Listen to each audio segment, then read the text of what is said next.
اليوم بدنا نعمل تجربة على مدرعة جديدة، هي إخراج القيد اللبناني، وبدنا نشوف شو مدى تحمله للانفجارات.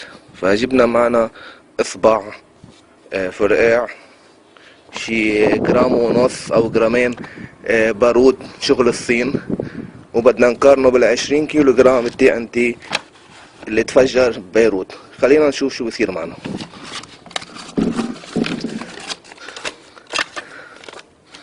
بنحط إخراج القيد قلب العلبة،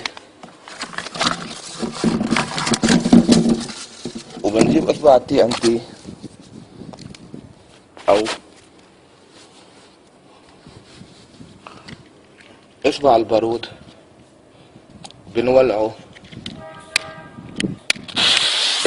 وبنرميه وبنشوف شو بصير معنا.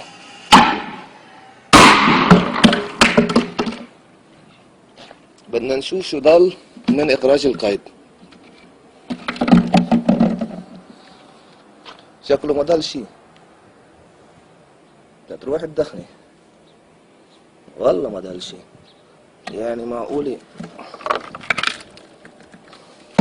ايه اختفى؟ معقولة اصبع فرقاع جرام بارود محاه لإخراج القيد، و20 كيلو تي ان تي بلبنان ما يعمل له شي؟ غريبة والله. يا نحن حمير يا اللي عم يحكونا حمير.